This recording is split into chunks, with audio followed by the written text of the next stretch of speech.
नमस्कार दोस्तों, आप सबों का स्वागत है। सभी प्रश्न अपने आप में बहुत ही महत्वपूर्ण है। तो चलते हैं प्रश्न की ओर। प्रश्न आप देख रहे हैं 1 नंबर, बंगाल में कर का अस्थायी बंदोबस्त प्रणाली किसने लागू की। यानी कि दोस्तों प्रश्न था आपका कि बंगाल में कर यानी कि दोस्तों टैक्स लगान जो कि होता है वह अस्थायी बंदोबस्त प्रणाली किसने लागू की। तो इस प्रश्न का उत्तर हो जाएगा आपका ऑप्शन सी, बिल्कुल सही है। लॉर्ड कॉर्नवालिस ने बंगाल में अस्थायी बंदोबस्त यानी कि कर का अस्थायी लगान का अस्थायी बंदोबस्त लगाया था या लागू किया था। तो चलते हैं अगले प्रश्न की ओर। प्रश्न है 2 नंबर, भारत में आधुनिक शिक्षा का जन्मदाता किसे कहा जाता है। भारत में आधुनिक शिक्षा का जन्मदाता किसे कहा जाता है। तो इस प्रश्न का उत्तर हो जाएगा ऑप्शन नंबर डी, बिल्कुल सही है दोस्तों, चार्ल्स ग्रेंट। तो चलते हैं अगले प्रश्न की ओर। प्रश्न है आपका, भारत में अंग्रेजी शिक्षा का सूत्रपात किसने किया। भारत में अंग्रेजी शिक्षा का सूत्रपात किसने किया। तो इस प्रश्न का उत्तर हो जाएगा आपका ऑप्शन बी, बिल्कुल सही दोस्तों, लॉर्ड मैकाले ने। भारत में अंग्रेजी शिक्षा का सूत्रपात किसने किया, लॉर्ड मैकाले ने। तो चलते हैं अगले प्रश्न की ओर। प्रश्न आपका 4 नंबर, अल्फ्रेड नोबेल ने डायमंड की खोज की। अल्फ्रेड नोबेल ने डायमंड की खोज कब की थी। तो इस प्रश्न का उत्तर हो जाएगा ऑप्शन ए, बिल्कुल सही है, 1867 ईस्वी में अल्फ्रेड नोबेल ने डायमंड की खोज की थी और इसी के नाम पर नोबेल पुरस्कार भी दिया जाता है। तो चलते हैं अगले प्रश्न की ओर। प्रश्न है 5 नंबर, नोबेल पुरस्कार किसके पुण्यतिथि पर उनकी याद में प्रदान किया जाता है। तो दोस्तों देखिए, जैसा कि अभी तक बताया कि नोबेल पुरस्कार किसके पुण्यतिथि पर उनकी याद में प्रदान किया जाता है। तो वह है दोस्तों आपका ऑप्शन बी, बिल्कुल सही है, अल्फ्रेड नोबेल पर ये नोबेल पुरस्कार दिया जाता है। तो चलते हैं अगले प्रश्न की ओर, उसकी याद में दिया जाता है। प्रश्न है आपका, अर्थशास्त्र का नोबेल पहली बार किस वर्ष दिया गया। यानी कि दोस्तों प्रश्न का आपका कि अर्थशास्त्र में नोबेल पहली बार किस वर्ष दिया गया। इस प्रश्न का उत्तर हो जाएगा आपका ऑप्शन नंबर सी, बिल्कुल सही है, 1969 में अर्थशास्त्र में पहली बार नोबेल दिया गया था। तो चलते हैं अगले प्रश्न की ओर। प्रश्न है आपका 7 नंबर, भारत में प्रथम राष्ट्रीय शिक्षा नीति की घोषणा कब की गई। भारत में प्रथम राष्ट्रीय शिक्षा नीति की घोषणा कब की गई। तो इस प्रश्न का उत्तर हो जाएगा 1968 ईस्वी में, 1968 ईस्वी में। तो चलते हैं अगले प्रश्न की ओर। प्रश्न है आपका, सती प्रथा पर प्रतिबंध किसने लगाया। जी हाँ दोस्तों, प्रश्न है सती प्रथा पर प्रतिबंध किसने लगाया था। तो दोस्तों आपको बता दें कि ये सती प्रथा जो था कि उस समय अगर पहले किसी का भी पति मर जाता था किसी कारणवश, तो उस पत्नी को भी उसके साथ जला दिया जाता था। तो ये सती प्रथा था, उसके साथ सती हो जाती थी उसकी पत्नी भी। तो यह इस प्रश्न का उत्तर हो जाएगा, इसको जो कि प्रतिबंध, इसे बंद किया किसने। तो इसका उत्तर हो जाएगा आपका ऑप्शन नंबर ए, बिल्कुल सही दोस्तों, लॉर्ड विलियम वेटिंग ने सती प्रथा पर प्रतिबंध लगाया था। तो चलते हैं अगले प्रश्न की ओर। प्रश्न है आपका 9 नंबर, बंगाल में द्वित्व शासन का स्थापना किसने किया था। बंगाल में द्वित्व शासन का स्थापना किसने किया था। तो इस प्रश्न का उत्तर हो जाएगा आपका ऑप्शन नंबर सी, बिल्कुल सही है, रॉबर्ट क्लाइव ने बंगाल में द्वित्व शासन की स्थापना किसने किया। तो क्या था दोस्तों, रॉबर्ट क्लाइव ने किया था, ऑप्शन सी बिल्कुल सही है। तो चलते अगले प्रश्न की ओर। प्रश्न है 10 नंबर, अल्फ्रेड नोबेल किस देश की निवासी थे। अल्फ्रेड नोबेल किस देश के निवासी थे। तो यह था दोस्तों आपका स्वीडन का। कहाँ का था, स्वीडन का था। तो चलते हैं अगले प्रश्न की ओर। प्रश्न है, राष्ट्रीय शैक्षिक अनुसंधान एवं परीक्षण परिषद एनसीईआरटी की स्थापना किस वर्ष की गई। तो इस प्रश्न का उत्तर हो जाएगा आपका ऑप्शन नंबर ए, बिल्कुल सही है, 1961 ईस्वी में, 1961 ईस्वी में एनसीईआरटी की स्थापना की गई। तो चलते हैं अगले प्रश्न की ओर। प्रश्न है आपका 12 नंबर, शिक्षा में सुधार के लिए हंटर आयोग की स्थापना किसके शासनकाल में की गई। शिक्षा में सुधार के लिए हंटर आयोग की स्थापना किसके शासनकाल में की गई थी। तो इस प्रश्न का उत्तर हो जाएगा आपका ऑप्शन नंबर ए, बिल्कुल सही है, लॉर्ड रिपन के शासनकाल में। तो चलते हैं अगले प्रश्न की ओर। प्रश्न है आपका, नोबेल पुरस्कार कितने क्षेत्र में दिए जाते हैं। नोबेल पुरस्कार कितने क्षेत्र में दिए जाते हैं। तो यह दिया जाता है तो 6 क्षेत्र में। कितने नोबेल पुरस्कार कितने क्षेत्र में दिए जाते हैं, 6 क्षेत्र में दिए जाते हैं, ऑप्शन सी बिल्कुल सही है। तो चलते हैं अगले प्रश्न की ओर। प्रश्न है 14 नंबर, कोलकाता, मद्रास एवं मुंबई में उच्च न्यायालय की स्थापना किसके शासनकाल में किया गया। तो दोस्तों इस प्रश्न को आप समझ लिया कि कोलकाता, मद्रास और मुंबई में उच्च न्यायालय की स्थापना किसके शासनकाल में किया गया था? तो इस प्रश्न का उत्तर हो जाएगा ऑप्शन सी, बिल्कुल सही दोस्तों, लॉर्ड कैनिंग। लॉर्ड कैनिंग यानी कि दोस्तों ये 1862 में तीनों जगह हुआ था, मुंबई, कोलकाता, मद्रास। मद्रास यानी कि दोस्तों चेन्नई। और किसके शासनकाल में हुआ था? लॉर्ड कैनिंग के शासनकाल में हुआ था 1862 में। तो चलते हैं अगले प्रश्न की ओर। प्रश्न है आपका 15 नंबर, नोबेल पुरस्कार प्राप्त करने वाला प्रथम भारतीय थे। नोबेल पुरस्कार प्राप्त करने वाला प्रथम भारतीय थे दोस्तों रविन्द्रनाथ टैगोर। रविन्द्रनाथ टैगोर, जो कि 1913 ईस्वी में मिला था, 1913 ईस्वी में मिला था गीतांजलि पर। और यह एशिया में भी प्रथम था रविन्द्रनाथ टैगोर, जिसे नोबेल पुरस्कार मिला था, पहला व्यक्ति भारत का 1913 में मिला था। तो चलते हैं अगले प्रश्न की ओर। प्रश्न है 16 नंबर, विश्वविद्यालय अनुदान आयोग की स्थापना किस वर्ष किया गया? विश्वविद्यालय अनुदान आयोग की स्थापना किस वर्ष किया गया? तो इस प्रश्न का उत्तर हो जाएगा ऑप्शन सी, बिल्कुल सही है, 1956 ईस्वी में। कब किया गया था? 1956 ईस्वी में। तो चलते हैं अगले प्रश्न की ओर। प्रश्न आपका, मदर टेरेसा को नोबेल पुरस्कार कब मिला था? मदर टेरेसा को नोबेल पुरस्कार कब मिला था?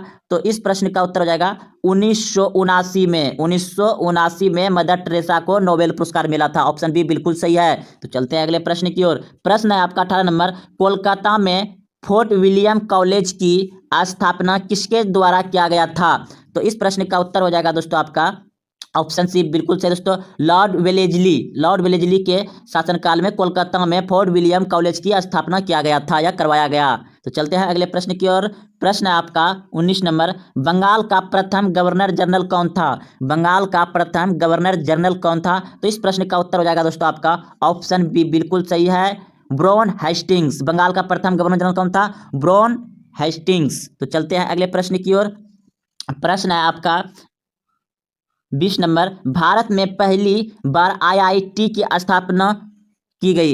यानी कि दोस्तों प्रश्न आपका, भारत में पहली बार आईआईटी की स्थापना कब की गई? तो इस प्रश्न का उत्तर कब की गई नहीं दोस्तों, कहाँ की गई है? प्रश्न आपका, भारत में पहली बार आईआईटी की स्थापना कहाँ की गई? तो इस प्रश्न का उत्तर हो जाएगा दोस्तों आपका खड़गपुर में। कहाँ? भारत में पहली बार आईआईटी की स्थापना कहाँ किया गया था? खड़गपुर में किया गया था। की स्थापना कहाँ किया गया था? खड़गपुर में किया गया था। तो चलते हैं अगले प्रश्न की ओर। प्रश्न है 21 नंबर, प्रश्न है 21 नंबर, नोबेल पुरस्कार प्राप्त करने वाला प्रथम एशियाई कौन था? नोबेल पुरस्कार प्राप्त करने वाला प्रथम एशियाई कौन था? तो इस प्रश्न का उत्तर पहले भी बता दिया दोस्तों कि रविन्द्रनाथ टैगोर है एशियाई नोबेल पुरस्कार प्राप्त करने, यानी कि दोस्तों ये भारत का है और ये एशिया में प्रथम था। तो चलते हैं अगले प्रश्न की ओर। प्रश्न आपका 22 नंबर, रविन्द्रनाथ टैगोर को किस वर्ष नोबेल शांति पुरस्कार दिया गया? तो दोस्तों यह दिया गया था 1913 में गीतांजलि पुस्तक पर, साहित्य के क्षेत्र में। तो चलते हैं दोस्तों अगले प्रश्न की ओर। प्रश्न आपका, प्रथम फैक्ट्री अधिनियम किसके शासनकाल में पहली बार पारित किया गया था? प्रथम फैक्ट्री अधिनियम किसके शासनकाल में पहली बार पारित किया गया था?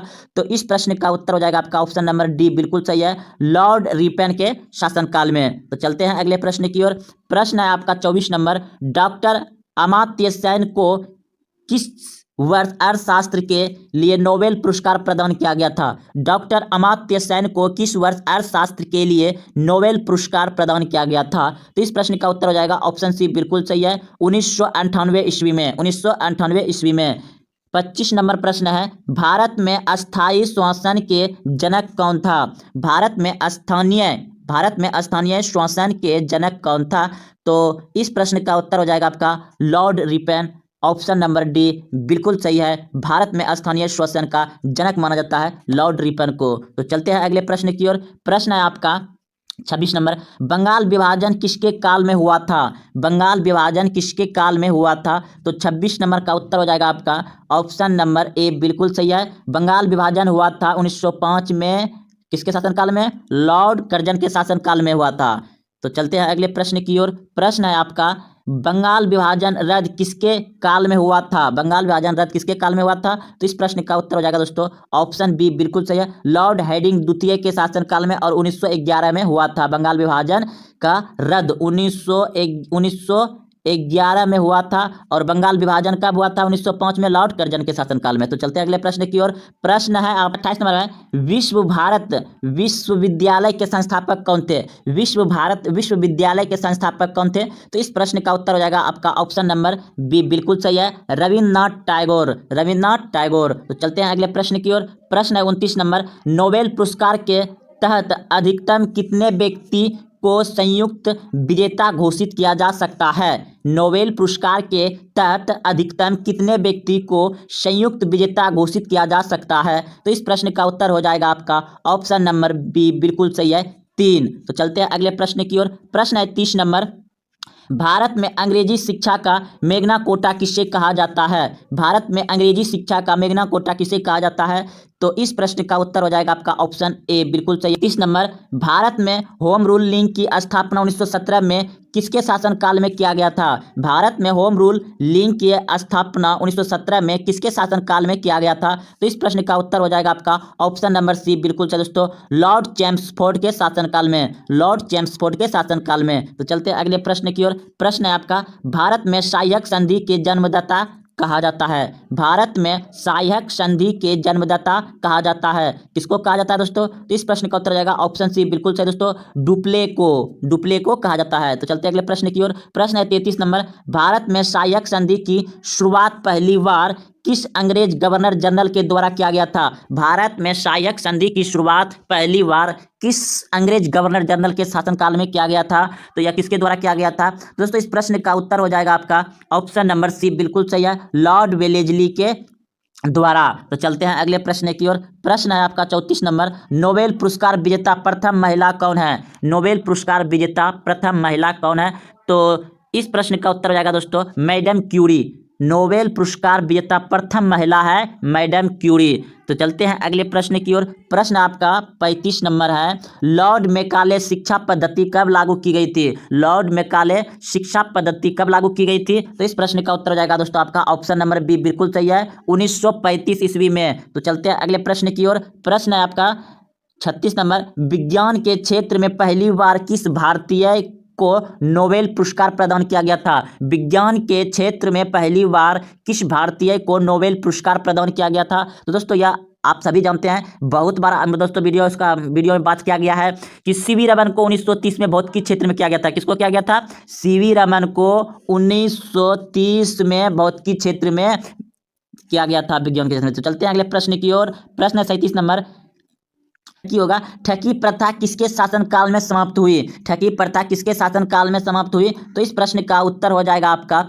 ऑप्शन नंबर सी, बिल्कुल सही दोस्तों, लॉर्ड विलियम बेंटिंक के शासनकाल में ठगी प्रथा का समाप्त किया गया था। तो चलते हैं अगले प्रश्न की ओर। प्रश्न है आपका 38 नंबर, भारत में अंग्रेजी शिक्षा किस वर्ष लागू हुआ? भारत में अंग्रेजी शिक्षा किस वर्ष लागू हुआ? तो इस प्रश्न का उत्तर हो जाएगा ऑप्शन ए, बिल्कुल सही दोस्तों, 1835 ईस्वी में, 1835 ईस्वी में लागू हुआ। तो चलते हैं अगले प्रश्न की ओर। प्रश्न है आपका, नोबेल पुरस्कार की शुरुआत कब की गई थी? नोबेल पुरस्कार की शुरुआत कब की गई थी? तो इस प्रश्न का उत्तर हो जाएगा ऑप्शन डी, बिल्कुल सही दोस्तों, 1901 ईस्वी में नोबेल पुरस्कार की शुरुआत की गई थी। तो चलते हैं अगले प्रश्न की ओर। प्रश्न है दोस्तों, भारतीय शिक्षा में 10+2+3 का सुझाव किस आयोग ने पहली बार दिया था?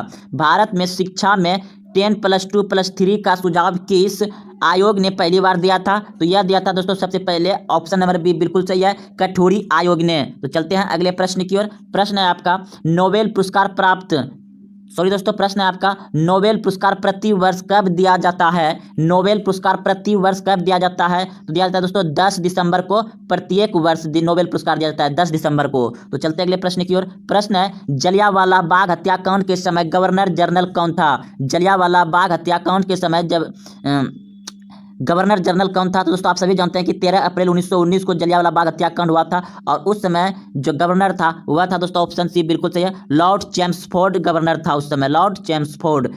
तो आज दोस्तों रहने चाहिए यहाँ तक। तो दोस्तों आज जो भी त्रुटि हुआ है उसके लिए दोस्तों माफी मांगते हैं। अगर आप अभी तक चैनल को सब्सक्राइब नहीं किए, चैनल को सब्सक्राइब कर लीजिए। हाँ दोस्तों, और तो आप मैथ का भी वीडियो डेली 2 गो आ रहा है, आप जरूर देखिए मैथ का भी वीडियो एकदम बेसिक से।